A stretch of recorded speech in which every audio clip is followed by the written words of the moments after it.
Did you see this Haley Williams thing? You know Haley Williams? So I'm a millennial, so one of my favorite versions of a song is her. What's her main song, Zach? What's Paramore's main song? Misery Business, I believe. There's an acoustic version of her sitting down. There's a guy playing the guitar, and she's sitting there, of Misery Business, and it is one of the best songs I've ever heard. But I'm a millennial, so it's biased. Anyway, she's at the iHeart Music Festival, and she's doing her thing, and she goes up to the camera right in the front of the stage. She goes up, it's at the end of the runway, like the catwalk or whatever they go, and she's at the end of it, and she gets down on her knees, and she speaks right to the camera, right from the heart. Project 2025 is Donald Trump's playbook for controlling and punishing women, poor people, people of color, and the LGBTQ plus community. Yes. It is time for all Americans to band together and to finally defeat the Trump agenda. And the only way to do that is by confronting him at the polls. Do you want to live in a dictatorship? Well, show up and vote! Yeah! Woo!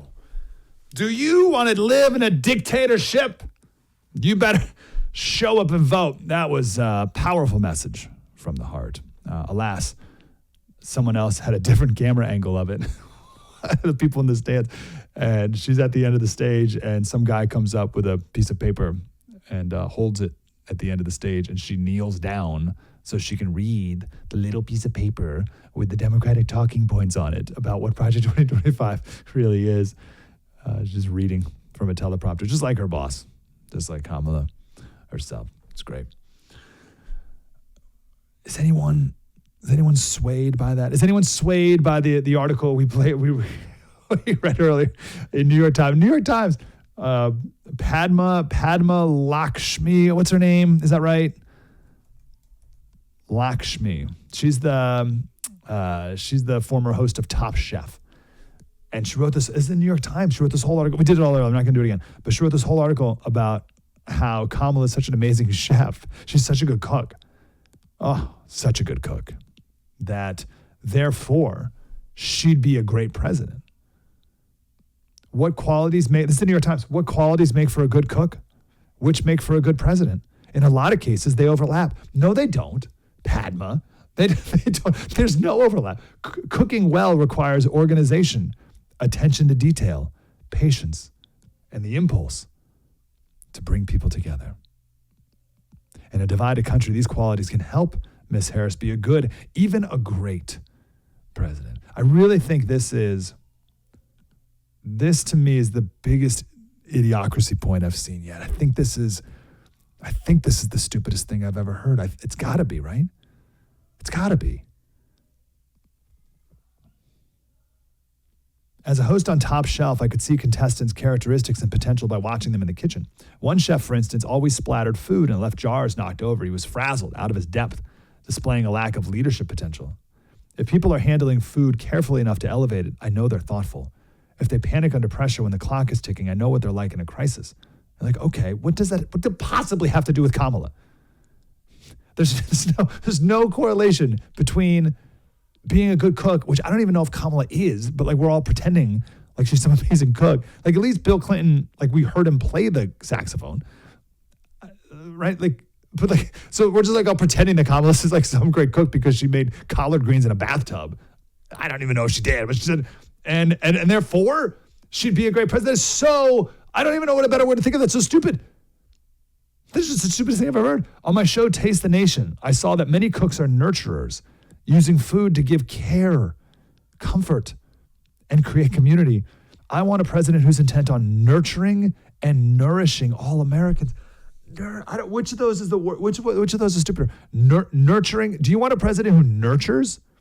Do you want that? Oh, I hate the amendment. What is nurture? What do you mean you want a president who nurtures all Americans? What are you talking about? And then you want a president who nourishes. Like she's like some like Artemis. Who was the Greek goddess who was a cow or had like an udder? Wasn't there? There was some Greek goddess who had an udder. that would nourish the people. I don't know if I can look it up here. I can't find. That's this woman. Well, she's Indian. Maybe there's some like Hindu god that nourishes. Isn't there? What is that? What are you talking about? What do you mean you want a president who nourishes? Like, no, I'm going to go with like a hard no on that. I don't want a president who nourishes me. Jeez. And then my favorite line: in various ways, Mrs. Harris's candidacy is reinventing the rules as she simply bypasses. She simply bypasses old expectations about race, gender, and political campaigning. That's my favorite. She just bypasses all the old expectations about political campaigning by not having one. In cooking, Miss Harris displays the very qualities the country sorely needs: her care. Oh, I don't need her care. And her ability to tell a new kind of story about what it means to be an American.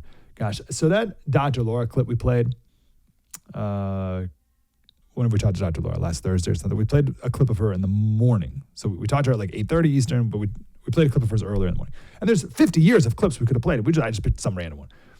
And I thought about it every day. I used it on Jack the other day. So Jack's almost 8. And this weekend, he lost his self-control, as we call it in the Slater family. He lost his self-control. And I want to relate this to the Haley Williams clip we just played. If you want to live in a dictatorship, it's like, what are you talking about? But that like works on people, I guess. I think it does. Anyway, so Jack was having a freak out. Lots of feels, as the gentle parenters say. And he said, I'm so angry. He said, I'm so angry. I said, that's great, Jack. Awesome. Thanks for like way to identify that, man. Like, that's really impressive, actually. Like, you feel a thing. That's real. That's good. And you need to think. Okay? I totally understand you feel angry. What are you thinking? You're feeling down here. We need to think up here. And I could see it in his eyes. We were sitting on the couch. I could see it in his eyes. It was all like spun up. And then when we talked about feeling here versus thinking here, I could like see his eyes come back. And he was almost like looking in the back of his brain. Like his brain was like triggered. His brain reignited into a functioning organ and he started using it again. It was crazy. I was like, all right, Jack, we got to make good decisions. You can feel away, but you don't act on feelings, ever. Ever. Is there ever a time when you should act on feelings? Is there any scenario? I want to make sure I'm doing this right. Is there any, parenting, is there any scenario where it's good to act on feelings? I can't think of one. Think. You have to think.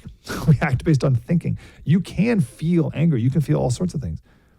But Jack, at the end of the day, you got two choices. You can do the right thing, which will result in good things, or you can do the wrong thing, which will result in bad things. You can feel a certain way, but what choice are you going to make based off what you think? And I thought it was a very productive moment for young Jack. It clicked. Well, we'll see. We'll give it another day. But it clicked. It got him out of his stomach and into his head.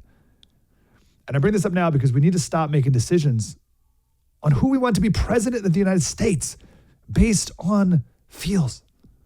Stop it with the feels. This is why our founding fathers knew that a democracy was a terrible idea, because all history proved it was a terrible idea. But feelings are powerful. So I had a dream this morning. And listen, I know like there's nothing more boring than listening to someone's dream, but I'll keep it real quick. And it was like the last thing I dreamed. It was like I dreamed and then boom, woke up. It was right before my alarm. And I dreamed that I went to this hotel and I went to the room and the room was dirty.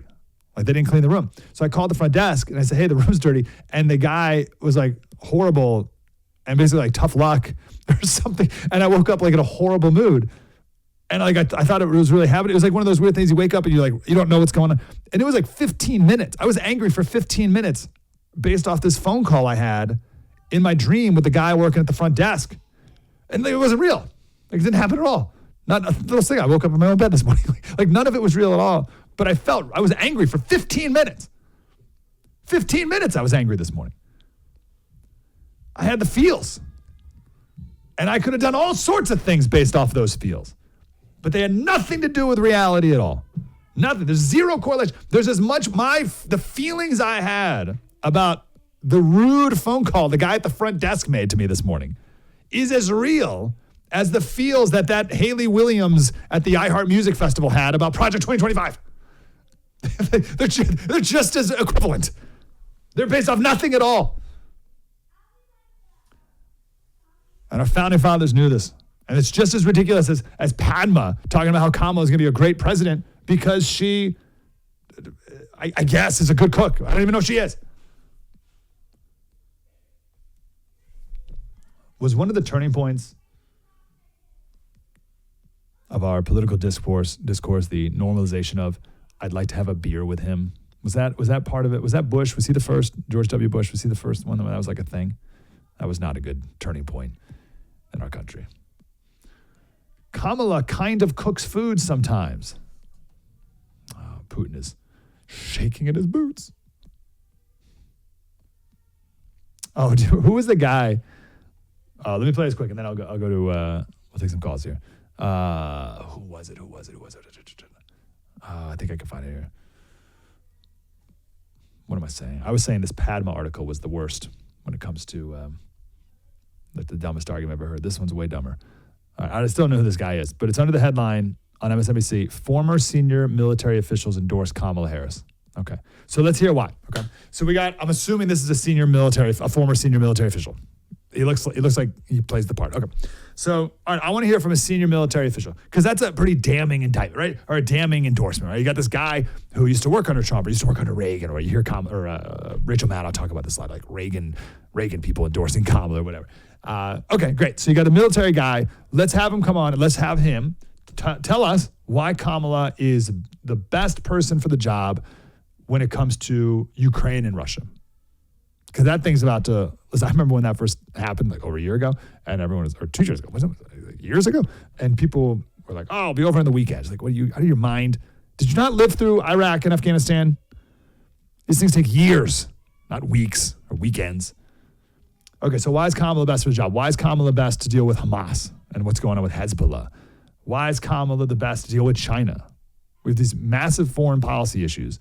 Tell me why, former senior military official, and I'm open for it, right? I'm open to it. Tell me why she's the best person for the job. This is what he came up with. Kamala Harris would be just the opposite. Why? Because she's an inspiration.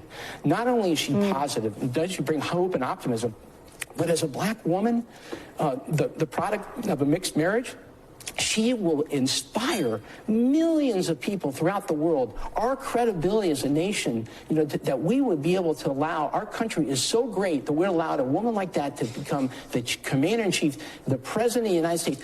That is going to send a powerful message all over the world. People like Vladimir Putin are going to say, hey, wait a minute. These guys, they truly have a democratic country. They truly are representative. They truly are fighting for all their people. And Kamala Harris is a manifestation of that.